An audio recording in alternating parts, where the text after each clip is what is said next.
नमस्कार मंडळी. तर आजचा सकाळचा व्हिडिओ जेवणापासूनच करत आहे, कारण आज स्वयंपाक लवकर आवरायचा होता, कारण आहोंना जेवायला लवकर लागतं. तर त्यासाठीच आज मी दोडक्याची भाजी बनवणार होते. तर दोडक्याच्या वरच्या अशा मी सगळ्या शिरा काढून घेतल्या, जेणेकरून भाजी खूप छान टेस्टी होते. आणि मस्त अशी भाजी मी इथं बनवून घेतलेली आहे. त्यात तुरीची डाळ घातली होती, एकदम मस्त भाजी झाली होती. त्याच्यानंतर आज शेवग्याची आमटी देखील बनवली होती.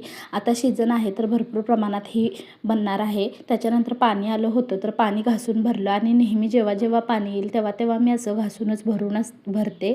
त्याच्यानंतर मग भांडी वगैरे मांडणीवर मांडायची होती, ते देखील मांडणीवर मांडून घेतली. आणि ना मी असं घर मस्त असं क्लीन करून घेतलेलं आहे. किचन ओटा मांडणीवर भांडी वगैरे व्यवस्थित मांडून मस्त असं घर स्वच्छ करून घेतलं. त्याच्यानंतर मग लादी देखील पुसायची होती, तर लादी वगैरे पुसून घेतली. कारण मग लादी पुसली की दिवसभर कसं मस्त वाटतं आणि घरसुद्धा दिवसभर स्वच्छ राहतं. त्याच्यानंतर मग दळण करायचं होतं भाकरीचं, तर त्यासाठीच मी बसले होते. ज्वारीच्या भाकरी आम्ही खातो, तर ज्वारीचं दळण वगैरे करून घेतलं. त्यामध्ये मी थोडंसं तांदूळ देखील घालते, जेणेकरून मस्त असं भाकरी मऊ होते आणि मस्त असं ज्वारीचं